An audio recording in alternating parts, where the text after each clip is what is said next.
الشيطان الرجيم. بسم الله الرحمن الرحيم. إن تجتنبوا كبائر ما تنهون عنه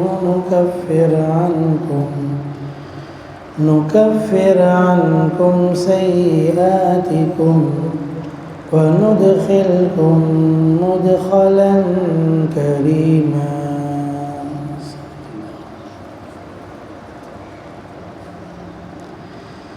یہ سورہ نساء کی آیت نمبر 31 ہے اور اسی آیت مبارکہ کی تفسیر چل رہی ہے، جس میں اللہ رب العزت نے فرمایا کہ ایمان والو اگر کبیرہ گناہوں سے بچنے کا اہتمام کرو گے تو پھر صغیرہ گناہ اللہ رب العزت اپنے فضل سے اعمال کے ذریعے سے ہی معاف فرما دیں گے، اور اللہ رب العزت تمہیں عزت کے مقام میں یعنی جنت میں داخلہ عطا فرمائیں گے. اور یہ بھی بات اس کے اندر گزر چکی تھی کہ کبیرہ گناہ کے اندر یہ توبہ یہ ضروری ہے، اور توبہ کے لیے اصل میں ایک تو آدمی اپنی پچھلی زندگی پر معافی بھی مانگے، گناہوں پر معافی بھی ہو، آئندہ نہ کرنے کا عزم ہو، دل میں ندامت و افسوس ہو، پشیمانی ہو. اور اگر آدمی بظاہر استغفر اللہ پڑھ رہا ہے لیکن دل میں کوئی ندامت نہیں ہے، کوئی پشیمانی نہیں ہے، تو پھر بظاہر ایسی توبہ کا کوئی فائدہ بھی نہیں ہے. کہ آدمی دلی طور پر کم از کم نادم ہو، آئندہ نہ کرنے کا عزم ہو، یہی توبہ ہے اس کے اندر. اس میں باقی یہ کہ صغیرہ گناہ کون سے ہیں، کبیرہ کون سے ہیں، اس سے متعلق کچھ بات پہلے درس میں بھی آئی تھی کہ ویسے تو آدمی جب گناہ کرتا ہے اور پھر توبہ نہیں کرتا تو اس کے دل پر ایک سیاہ نقطہ لگ جاتا ہے. پھر آدمی پھر بھی توبہ نہ کرے بلکہ اور کوئی گناہ کر لے تو ایک اور سیاہ نقطہ لگ جاتا ہے، یہاں تک کہ پھر گناہ ہوتے ہوتے اس کا دل بھی آہستہ آہستہ سیاہ ہو جاتا ہے. اور اس کو قرآن کریم میں بھی بیان فرمایا کلا بل ران علی قلوبہم ما کانوا یکسبون،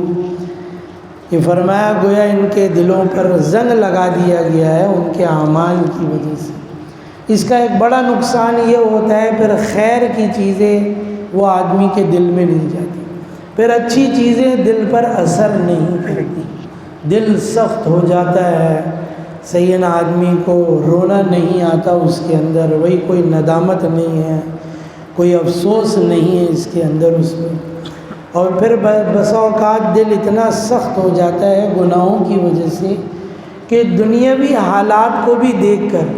کسی کو بیمار دیکھ کر، اپنے والدین میں سے، اپنے کسی عزیز و قارب میں سے، تو ایسی کسی چیز سے بھی پھر آدمی کا دل متاثر نہیں ہوتا. دل کی نرمی یہ حدیث میں بھی فرمایا بہت بڑی چیز ہے، دل کی نرمی کسی کو نصیب ہو، فرمایا یہ بھی بہت بڑی چیز ہے اس کے اندر. اس میں بہرحال کبیرہ اور صغیرہ کے اعتبار سے کہ وہ گناہ کون سے ہیں، تو گناہ کبیرہ کی تعریف قرآن و حدیث اور اقوال سلف کی تشریحات کے مطابق یہ ہے کہ جس گناہ پر قرآن میں کوئی شرعی حد بیان کی گئی ہو، جیسے زنا کی ایک حد بیان کی گئی ہے، تہمت لگانے کی ایک حد بیان کی گئی ہے، تو کوئی حد شرعی حد بیان کی گئی ہو، کوئی سزا ہو دنیا میں مقرر کی گئی ہو، یا پھر کوئی ایسا گناہ ہو جس پر لعنت کے الفاظ وارد ہوں، یعنی اگر کوئی یہ کام کرے گا تو گویا اس پر لعنت ہے اللہ کی طرف سے، تو لعنت کے الفاظ وارد ہوئے ہوں، یا پھر کوئی ایسا گناہ ہو جس پر جہنم کی وعید صاف صاف سنائی گئی ہو، تو فرمایا کہ وہ سب گناہ کبیرہ ہیں. اسی طرح ہر وہ گناہ بھی کبیرہ میں داخل ہوگا جس کے مفاسد اور نتائج بد کسی کبیرہ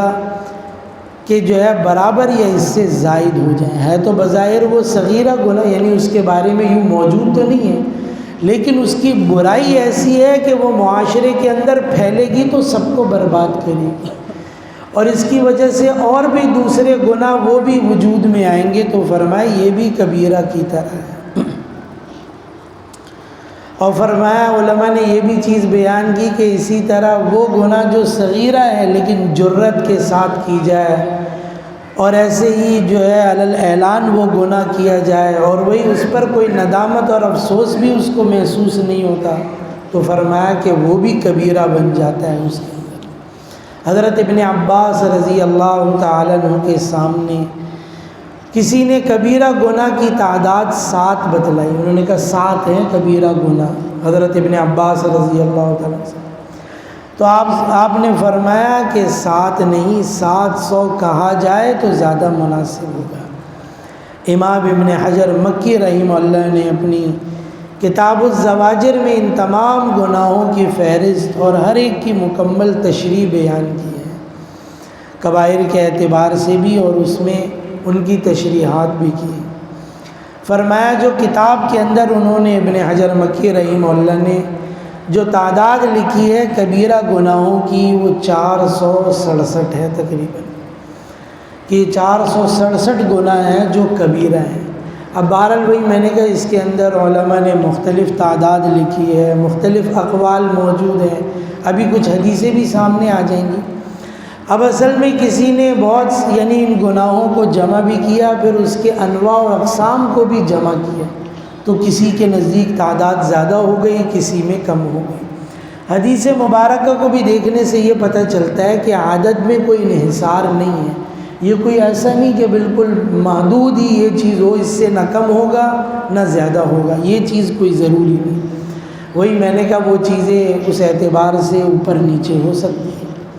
بخاری اور مسلم کی ایک حدیث میں ہے، رسول کریم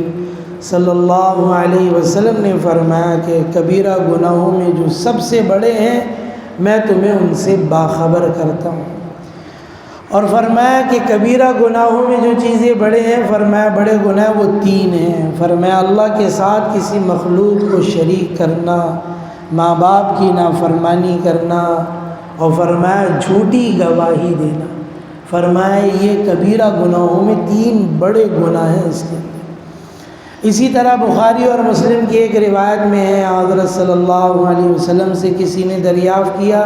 کہ سب سے بڑا گناہ کیا ہے؟ فرمایا کہ تم اللہ تعالیٰ کے ساتھ کسی کو شریک ٹھہراؤ حالانکہ اس نے تمہیں پیدا کیا۔ پھر پوچھا کہ اس کے بعد کون سا سب سے بڑا گناہ ہے؟ تو فرمایا کہ تم اپنے بچے کو اس خطرے سے مار ڈالو کہ یہ تمہارے کھانے میں شریک ہوگا، یعنی فقر کی وجہ سے کہ اپنے کھانے کو پورا نہیں ہو رہا، کل یہ بچہ بھی کھانے میں شریک ہو جائے گا، تو اس کو قتل کر دو، اس کو مار ڈالو، تمہیں اس کو کھلانا پڑے گا۔ پھر پوچھا کہ اس کے بعد کون سا سب سے بڑا گناہ ہے؟ فرمایا کہ اپنے پڑوسی کی بیوی کے ساتھ بدکاری کرنا۔ بدکاری زنا ویسے ہی بڑا جرم ہے اس کے اندر، لیکن پڑوسی کے گھر میں یہ بدکاری اور یہ بدفعلی، فرمایا کیونکہ آپس کے اندر ان لوگوں کا ایک دوسرے پر اعتماد ہوتا ہے اور پڑوسی ایک دوسرے پر بھروسہ کرتے ہیں۔ اگر پڑوسی اچھا ہو تو دوسرا برابر والا اپنے آپ کو بھی محفوظ سمجھتا ہے، ہر طرح کے خطرے سے، ہر طرح کی برائی سے اس کے اندر، اور خوشی اور غم میں بھی سب سے پہلے گویا شریک ہونے والے پڑوسی ہوتے ہیں۔ اگر گھر میں خدا نہ خواستہ انتقال ہو جائے تو سب سے پہلے خبر پڑوسی کو ہی ہوتی ہے، اگر وہ ہوگا تو سب سے پہلے وہ آپ کے یہاں پہنچ جائے گا، آپ کے رشتہ داروں سے، عزیزوں سے پہلے اس میں۔ تو یہ ایک طریقے کا اعتماد ہے۔ زنا یہ ویسے ہی بدکاری بہت بڑا جرم ہے، اس کا بہت بڑا گناہ، لیکن فرمایا کہ اپنے پڑوسی کے گھر یہ کرنا، فرمایا یہ اور بھی بری چیز ہے، کیونکہ وہ گھر سے باہر جاتا ہے آتا ہے تو اپنے اہل و عیال کو محفوظ سمجھتا ہے کہ میرا پڑوسی اچھا ہے، اور اگر پڑوسی خائن ہو ایسا تو پھر تو یہ فرمایا کہ یہ جو ہے اس کے لیے کتنے بڑے نقصان کی بات ہوگی۔ اور پھر ایسے ہی کہ یہ جرم کرنے والا بھی فرمایا بڑا مجرم۔ صحیحین کی ایک حدیث میں ہے کہ حضرت صلی اللہ علیہ وسلم نے فرمایا کہ یہ بات کبیرہ گناہوں میں سے ہے کہ کوئی شخص اپنے ماں باپ کو گالیاں دے۔ صحابہ کرام نے عرض کیا یا رسول اللہ یہ کیسے ہو سکتا ہے کہ کوئی شخص اپنے ماں باپ کو گالی دے؟ فرمایا کہ ہاں جو شخص کسی دوسرے شخص کے ماں باپ کو گالی دیتا ہے اس کے نتیجے میں وہ اس کے ماں باپ کو گالی دیتا ہے، تو یہ بھی ایسا ہی ہے جیسا کہ اس نے خود اپنے ماں باپ کو گالیاں دی،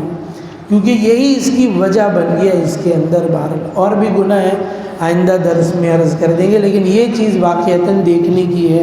جو چیزیں اس میں کچھ بیان کی۔ ایک تو یہ بھی آج کل کے اعتبار سے بھی جو بچوں کو ضائع کر دیا جاتا ہے، گرا دیا جاتا ہے، یا پھر آدمی ماں باپ یہ سوچیں کہ بھئی ہم بچے پیدا ہی کیوں کریں، صحیح اس کو بلا وجہ کا روک دیا جائے اس کے اندر کہ بھئی شاید ہم ان کا فیوچر نہیں بنا سکیں گے، ہم ان کو تعلیم نہیں دے سکیں گے، ان کو اچھی زندگی نہیں دے سکیں گے، تو بھئی بچے پیدا ہی نہ کیے جائیں، یا بچے یوں کم پیدا کیے جائیں اس کے اندر۔ خیر یہ میاں بیوی کی رضامندی سے فقہا نے اس کے اندر مختلف صورتوں میں گنجائش لکھی ہے، لیکن وہی یہ سوچ کر کہ ہمارا فقر بڑھ جائے گا، ہمارے کو کھانے پینے کی تنگیاں ہو جائیں گی، ہم اس کو وہ چیزیں نہیں دے سکتے، تو بھائی آدمی تو کسی کو بھی کچھ بھی نہیں دے سکتا، اپنے لیے بھی کچھ نہیں کر سکتا۔ اور یہ ہمارے یہاں معاشرے کے اندر یہ چیز بھی آہستہ آہستہ عام کی گئی، لوگوں کے ذہنوں میں ڈالی گئی۔ بھئی آپ یہ سوچیں اور یہ کوشش کریں کہ بھئی بچے کا اچھا فیوچر ہو، اچھا مستقبل ہو، صحیح اس کو اچھی تعلیم ملے، اس کے لیے آپ بچے پیدا نہ کریں، بھئی آپ روک دیں اس چیز کو۔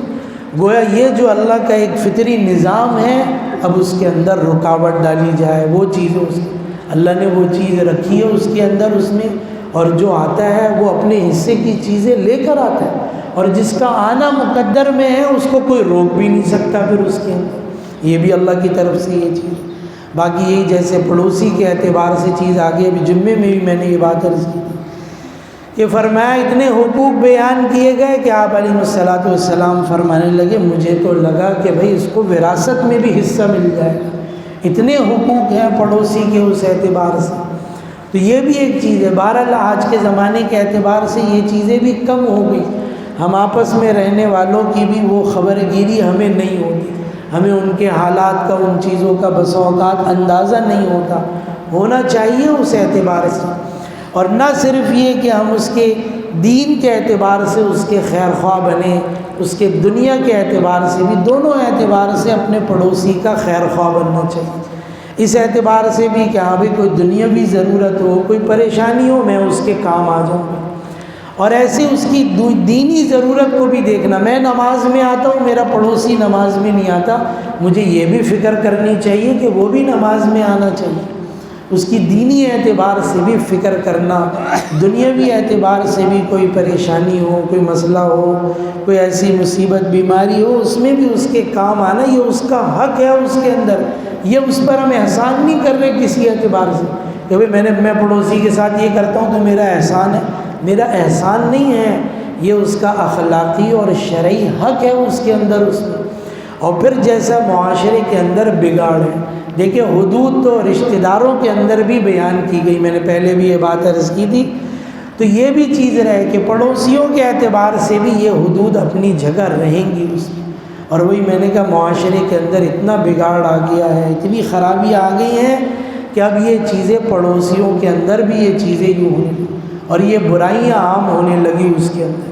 تو اس کے لیے یہ بھی چیز ضروری ہے کہ ہر چیز کے اندر جو حدود ہیں، ہمارے بچے بھی، ہمارے گھر والے بھی ان حدود کے اندر رہیں، اس کے اندر، اس حد سے باہر نکلنے کی ضرورت نہیں ہے۔ پڑوسی کا حق ہے، میرے برابر میں مرد ہے تو میں اس کو دیکھوں گا، وہ مجھے دیکھے گا، اس کے گھر والوں سے بات کرنے کی مجھے کوئی ضرورت نہیں ہے۔ اور اگر اس لیے یہاں بھی آداب سکھائیں اس کے اندر، بھئی بند دروازے سے مستورات نے بات کرنی ہے تو بند دروازے، یہ نہیں سوچو بھی میرا پڑوسی ہے تو سامنے کھڑے ہو کے بات کر لیتے، کوئی مسئلہ نہیں ہے، تو نہیں، بند دروازے سے بات کریں گے، سخت انداز میں بات کریں گے، دروازہ کھولنے کی کوئی ضرورت نہیں ہے، یہ اس کے اندر حد ہے اس کے اندر، ٹھیک ہے۔ اگر کوئی کام ہے، میرا پڑوسی آ جاتا ہے، میں گھر پہ نہیں ہوں، تو میرے گھر والوں کو بھی پتہ ہونا چاہیے کہ میرے پڑوسی سے، یہ پڑوسی سے کیسے بات کرنی، اس کے لیے دروازہ کھولنے کی کوئی ضرورت نہیں۔ گھر میں بچی ہے تو بچیوں کو بھی دروازہ کھولنے کی کوئی ضرورت نہیں، دروازہ کھول کے بات کرنے کی کوئی ضرورت نہیں، بند دروازے سے بات کریں، اور جتنی ضرورت ہے اتنی بات کریں، بس اس کے اندر فارغ کریں، بس